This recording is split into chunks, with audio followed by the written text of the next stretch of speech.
પથિક પંથે પડે તો માર્ગ ચાલવા માંડે. માર્ગ એટલે રસ્તો. રાઈટ. પથિક પંથે પડે તો માર્ગ ચાલવા માંડે અને લોકોના ટોળા એની સાથે આવવા માંડે. અને લોકોના ટોળા એની સાથે આવવા માંડે. હવે સાંભળજો. ફરે રસ્તા ઉપર હાજી જુઓ છાતી કાઢીને. ફરે રસ્તા ઉપર હાજી જુઓ આ છાતી કાઢીને ને હજિયાળીની સામે ઘરમાં એ ધ્રુજવા માંડે. હા અમારે હા થાય ભાઈ થાય આ બધો અનુભવ બોલે ભાઈ.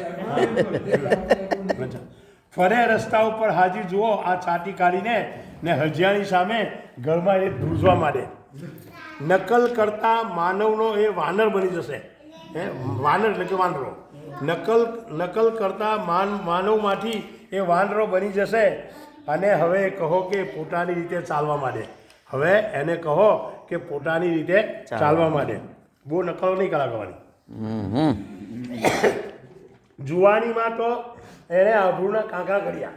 જુવાનીમાં તો એણે આભરૂના કાંકરા કર્યા ને ઘડપણ આવ્યું ત્યારે કાંકરા વીણવા માંડે. અને ઘડપણ આવ્યું ત્યારે કાંકરા વીણવા માંડે. રાઈટ. યુકેની નેશનાલિટી હવે લેવી છે કાકાને ભાઈ. કાકાને હવે યુકેની નેશનાલિટી હવે લેવી છે કાકાને.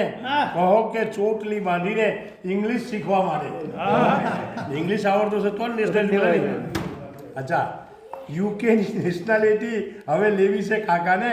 કહો કે ચોટલી બાંધીને ઇંગ્લિશ શીખવા માંડે.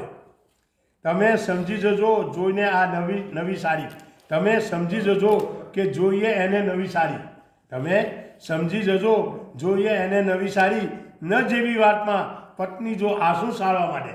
ન જેવી વાતમાં પત્ની જો આંસુ સાળવા માંડે તો સમજી લેવાનું કે ભાઈ નવી સાડી જોઈએ.